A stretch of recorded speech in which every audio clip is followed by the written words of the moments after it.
Porque a teologia da prosperidade, ela foca no que você tem. O que você tem é o ponto de partida para medir a espiritualidade. Esse é o problema da teologia da prosperidade. Agora, a teologia da pobreza, irmão, e tem versículo bíblico, tem um monte. Eu não vou citar todos para não tomarmos muito tempo, porque não é esse o nosso foco, mas eu só preciso de entender a importância de você entender o que é mordomia. Porque senão você pode cair na da prosperidade, ser enganado, e pode cair na teologia da pobreza e também ser enganado. Qual é a teologia da pobreza? Baseado em Mateus capítulo 5, onde diz que bem-aventurados humildes, porque eles herdarão o reino dos céus.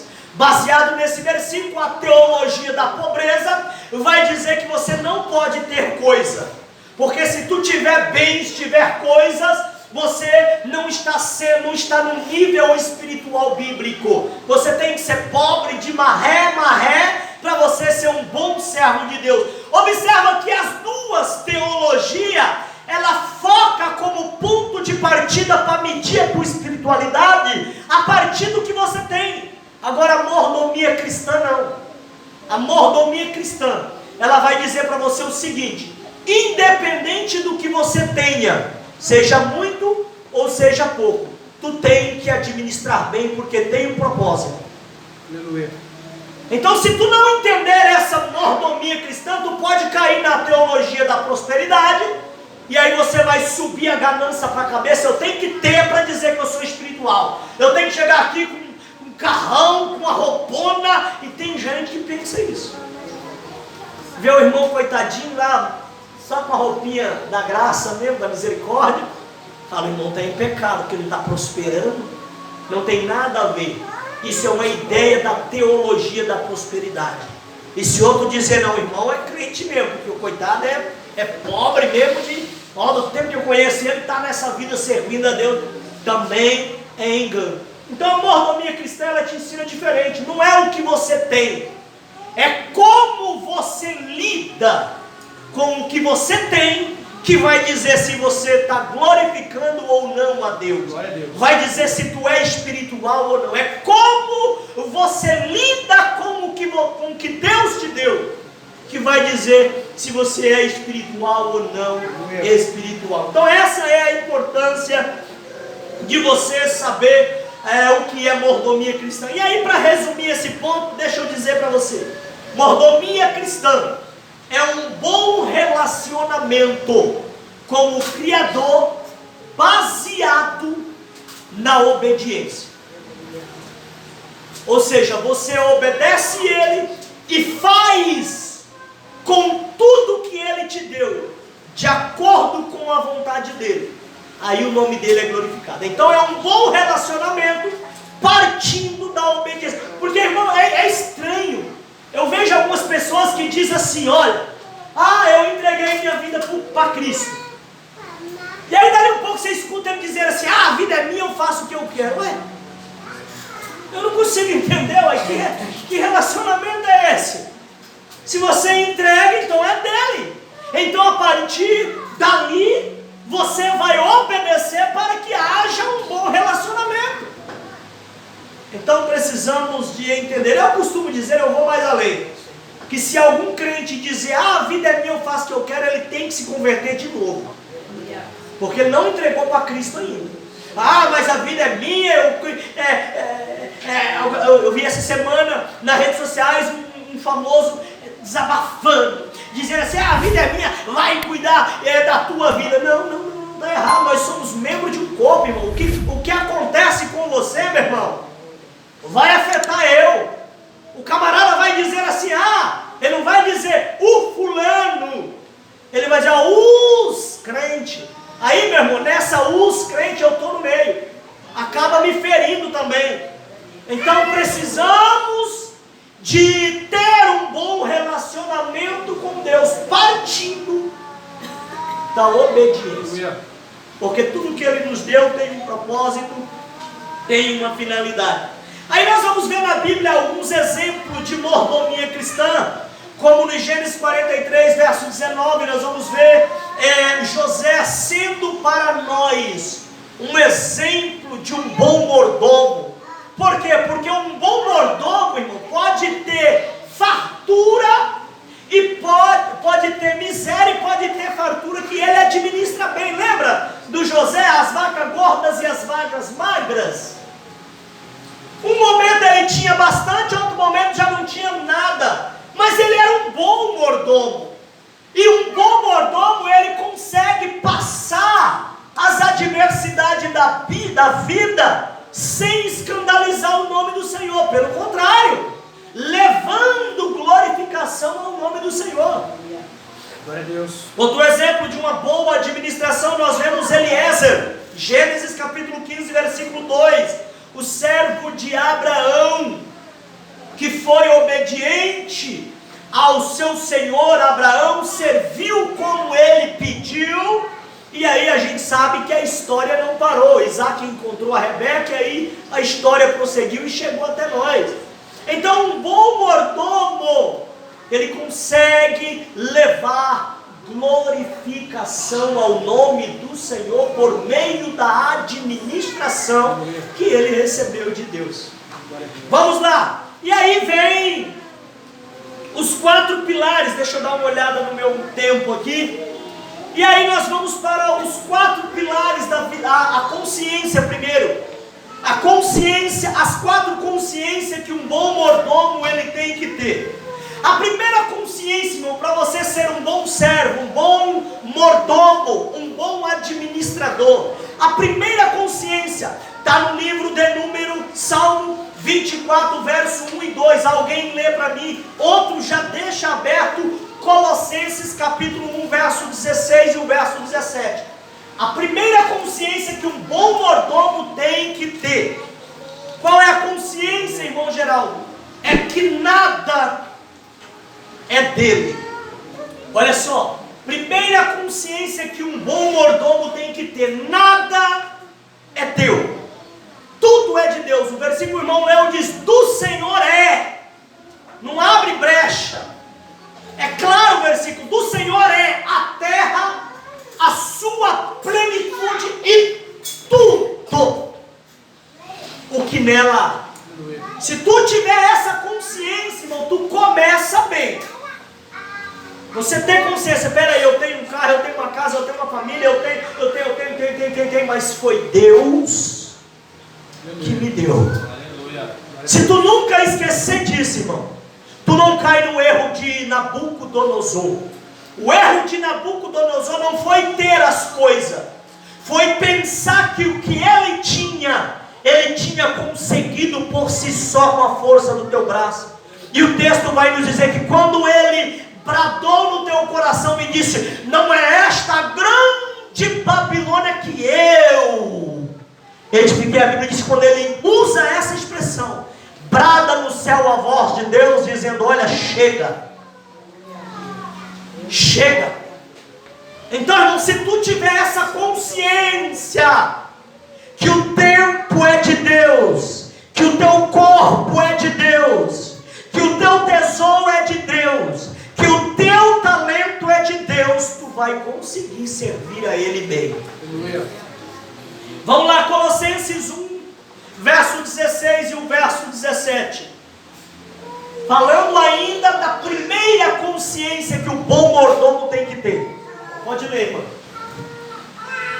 Por conta dele foram criadas todas as coisas do céu e da terra, as visíveis e as invisíveis, seja trono ou dominação, seja governo ou poderes, tudo foi criado por ele e para ele.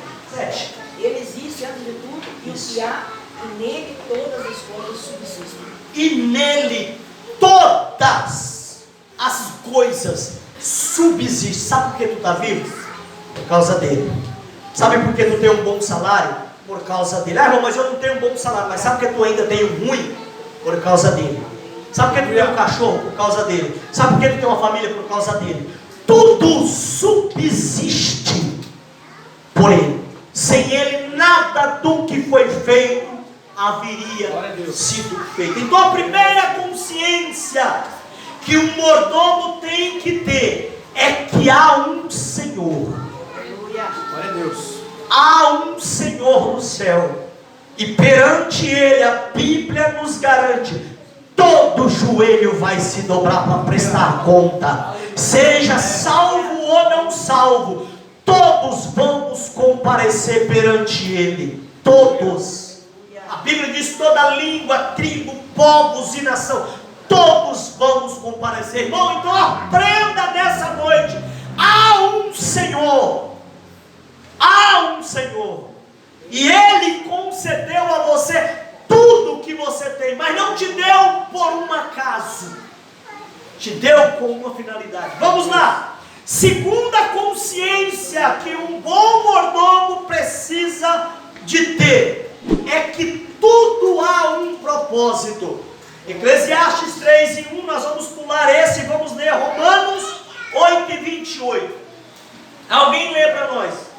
Romanos 8:28 vai nos mostrar um pouquinho sobre que tudo há um propósito. E sabemos que todas as coisas contribuem juntamente para o bem daqueles que amam a Deus, daqueles que são chamados segundo o seu propósito. Olha só, há um propósito e há um chamado, e tudo vai contribuir para o bem. Então, irmão, há um propósito. Irmão, se tu não entender que tudo que acontece na tua vida, tudo que você tem, tudo que você possui, tudo que você adquiriu, e que tu não vai levar nada para a terra, e que se você conseguiu o que você conseguiu, há um propósito. O versículo que nós lemos, o primeiro versículo, diz que nós vamos voltar sem nada, nada. Então, se tu já sabe que vai voltar sem nada, e Deus concedeu a você o que tu tem, entenda que há um propósito. E se tu não entender o propósito, dá problema. Dá problema. Você quer ver um problema que deu porque a pessoa não entendeu o propósito? Alguém lê para nós 1 Samuel, capítulo 7, verso 1 e 3, do 1 ao 2. Outro já deixa aberto 1 Crônicas 13, verso 13 e 14. Olha o que é você entender o propósito. Se tudo há um propósito, tu precisa entender, porque se tu não entender, as coisas não vão fluir. Quem achou 1 Samuel, capítulo 7, verso 1 e o verso 2? Enquanto os irmãos acham, eu vou contando para vocês. Isso, pode ler, minha irmã. Então vieram os homens de Kiriat Jearim e levaram a arca do Senhor, e a trouxeram à casa de Abinadab. A casa, pegaram a arca e trouxeram para a casa de Abinadab. Segue. No outeiro, e consagraram a Eliezer, seu filho, para que guardasse a arca do Senhor.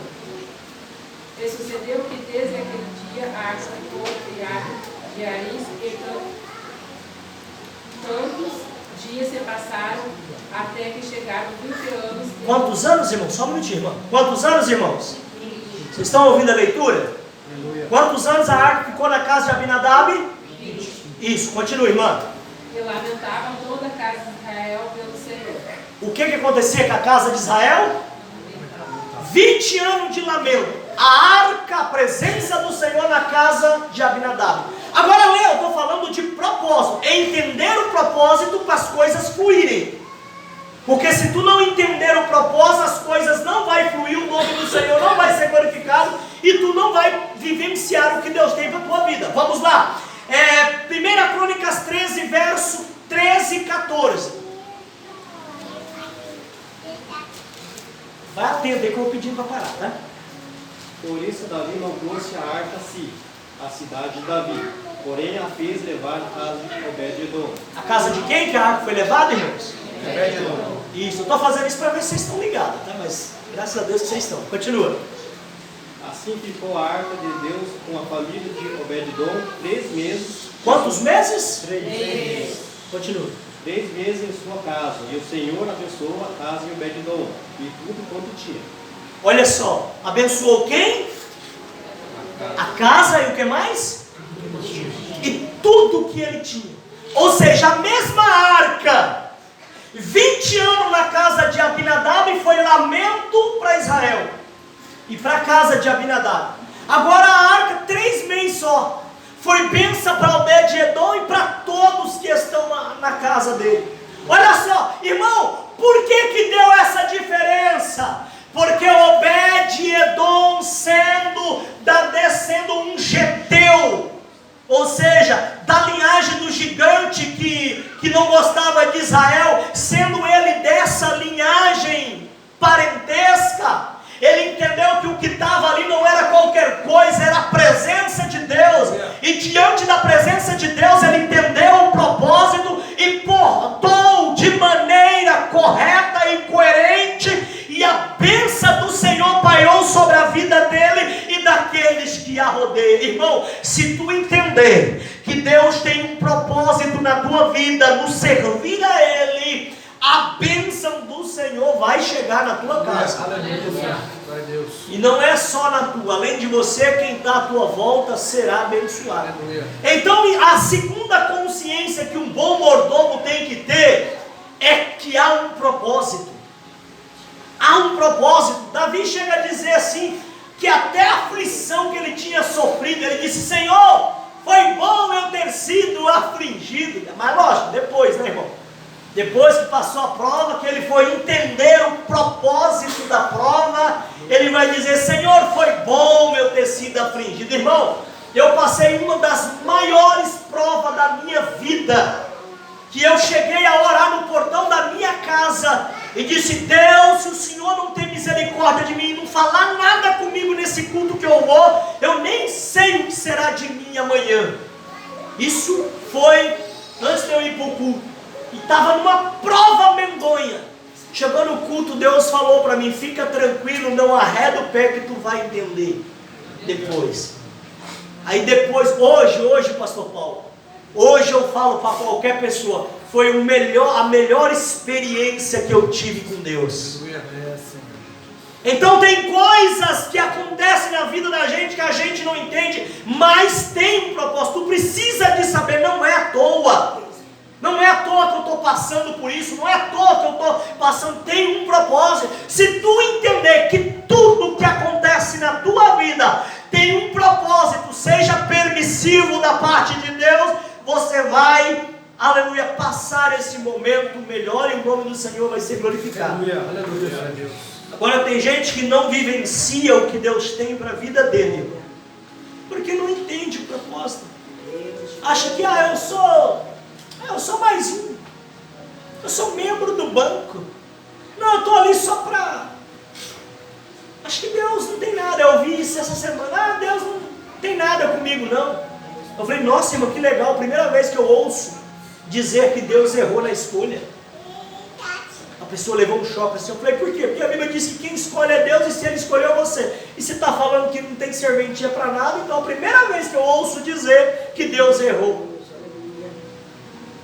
Aí ela parou, levou aquele choque de realidade. Eu gosto de dar choque de realidade. Levou aquele choque de realidade. Eu disse: será que Deus errou, irmão? Pela primeira vez na história dele sendo Deus? Ela disse: eu acho que não. Eu disse: não é que ele errou. Ele não errou, irmão. É a senhora que não está entendendo o propósito. Então, irmão, o bom mordomo precisa de entender que há um propósito. Tudo que Ele te proporciona, há um propósito. Vamos seguindo a terceira consciência que o bom mordomo precisa de ter. Mordomo é o administrador. Ou seja, Deus criou o homem com essa capacidade, confiou no homem essa capacidade. Eu poderia citar várias passagens bíblicas, irmão, que vai falar sobre essa palavrinha mordomia. Lucas vai falar, Mateus vai falar do mordomos infiéis, dos talentos, da distribuição de um Senhor que distribuiu uma quantidade para cada um de acordo com a capacidade deles. E que depois assim, não poderia citar, mas não vou citar, que vou tentar ser o mais claro possível para vocês entenderem. Então vamos lá, a terceira consciência. A primeira é que há um Senhor. Do Senhor é. Então tudo vem do Senhor. Nós não viemos sem nada e vamos voltar sem nada, tá, irmão? Vamos voltar sem nada. Mas a casa vai ficar, o carro vai ficar, as roupas vai ficar, o filho vai ficar. Se voltou nu, vai voltar nu. Agora, durante o tempo que tu está aqui, nós vamos falar de tempo, durante o tempo que tu está aqui, Deus confiou a você. Para você eu vou te dar 3 filhos, 2 filhos, 1 filho. Para você eu vou te dar isso, vou te dar aquilo. E Deus foi distribuindo, conforme a tua vontade. Agora, o que fazer? Aí depende de cada um. Vamos lá. Terceira consciência é que há uma escolha. Há uma escolha. Por que Deus resolveu dar 5 para um, 2 para o outro, e para o outro só 1? Os 3 foram escolhidos para prestar serviço. Agora, uns decepcionaram o Senhor a ponto de ele dizer assim: poxa, se tivesse colocado pelo menos no banco, né? Pelo menos no banco, se tivesse colocado, tinha rendido. Então, há uma escolha. Eu coloquei aqui como texto base João 15,16, que não precisa de você ler, que você já sabe de cor, que vai dizer: não foi você que me escolheu, mas foi eu que te escolhi. Então há uma escolha para vivenciar esse propósito que Deus resolveu realizar na terra. Ele escolheu você. Você é uma escolha de Deus. Se você se considera: irmão, eu não sei porque Deus escolheu, eu não sirvo para... Se você se considera assim, aí é uma questão tua. Mas Deus conhece a cada um, conhece o potencial, conhece a capacidade, conhece a serventia. Então entenda uma coisa: Ele não errou em escolher você. Você é a escolha certa para o plano dele. Glória a Deus. Então, não esqueça disso. Deus me escolheu com uma grande obra. Faça igual o Neemias. Neemias tinha convicção de que ele era o cara que Deus tinha escolhido. Quando Sanbalate, Gerson e Tobias, lá no livro de Neemias, chama ele para tentar tirar o foco do propósito de Deus, Neemias, consciente que ele tinha escolhido, ele disse: olha, estou fazendo uma grande obra, eu não posso parar. Ele está dizendo: olha, Deus me escolheu para esse projeto, Deus me escolheu para essa grande obra, e eu não posso perder o foco. Irmão, você é uma escolha de Deus. Irmão, mas eu não canto bem, eu não prego bem, e daí? Tem gente que não quer ouvir os letrados. Você sabia disso? Eu já ouvi pessoas dizer assim: esse é um irmão cheio de teologia, eu já nem gosto de ouvir. Então, se tu não prega bem, não tem tanta letra, é você mesmo que vai pregar para ele, já que ele não gosta de ouvir um melhorzinho. Então é você mesmo. Até olha como é que Deus é maravilhoso. Deus é maravilhoso, irmão. Vamos lá, seguindo. Então a terceira consciência é que há uma escolha. Agora a última consciência é a que eu mais gosto, Miriam. É a que eu mais gosto. Por quê? A primeira consciência: tudo é do Senhor. A segunda: Deus tem um propósito em tudo que Ele fez, tudo que Ele te deu, Ele tem um propósito. A terceira: Ele escolheu você para vivenciar o propósito dele. E a última consciência que você tem que ter é que há uma recompensa. Irmão, ninguém, Deus é justo. Sendo justo, ninguém vai chegar lá e dizer: poxa, perdi meu tempo ter chorado por causa daquele trabalho que me deram. Perdi meu tempo. Eu já vi pessoas dizer: acho que eu perdi meu tempo jejuando. Eu acho que eu perdi meu tempo. Não, você não perdeu o seu tempo. Há glória, há um memorial. Malaquias vai nos dizer: há um memorial diante de Deus, e tudo que você prestar a Ele, mediante a graça que Ele vai te concedendo, a Bíblia vai nos dizer que há uma recompensa. Deus é fiel. Paulo vai dizer para Timóteo, quando Timóteo estava desanimado do ministério dele, do chamado, por causa da pressão dos obreiros de dentro da igreja que estava, aleluia, o julgando por causa da sua idade que era pouca. Eles estavam julgando ele. Timóteo começou a ficar triste, e lá da cadeia de Roma, Paulo vai escrever para Timóteo, em 2 Timóteo capítulo 2, versículo 13, Paulo também vai escrever para os irmãos romanos que estavam desanimados da vida cristã, porque Roma estava vindo para cima deles.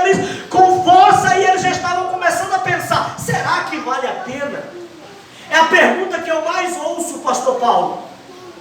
Irmão Geraldo, vale a pena você trabalha o dia inteiro e à noite prega aqui, prega ali, estuda até as horas da madrugada, vale a pena? A minha resposta é a mesma, vale a pena porque há uma recompensa. Eu sei que o meu trabalho não é bom, e Paulo enfatiza isso aos crentes da igreja de Corinto, dizendo para eles: olha, o vosso trabalho não é vão no Senhor, há uma recompensa, irmão. Entenda isso, sirva a Ele com excelência, com qualidade, dá o teu melhor, e o teu galardão está garantido. Eu fico meditando nas palavras do apóstolo Paulo a Timóteo, dizendo: olha, eu acabei a carreira, e ele diz assim com uma firmeza, com uma convicção que é admirável. Ele diz assim: e desde agora me está guardado a coroa da justiça. Oh, irmão, uma coisa boa é você saber que há uma recompensa, que não vai ser vão. Então não esqueça isso. Quer ser um bom mordomo, não se esqueça, você não está fazendo à toa. Você não está fazendo por fazer. Você não está fazendo para o pastor Paulo, para o ministério. Você não está fazendo para homem. Você está fazendo para Deus. Deus te proporcionou, nós vamos falar isso, tempo para servir a Ele. Deus te proporcionou um corpo, nós vamos falar isso. Deus te proporcionou tesouro. Deus te proporcionou capacidade, talento, para você servir a Ele, administrar isso bem, e você ainda vai ter uma recompensa. Essa é as 4 consciências que você tem que ter. Irmão, se tu não esquecer disso, Deus é dono de tudo, tem um plano, me chamou para viver o plano e ainda vai me recompensar. Se você tiver isso na tua mente, tudo que tu for fazer, tu vai procurar fazer com excelência, com obediência aos princípios da palavra.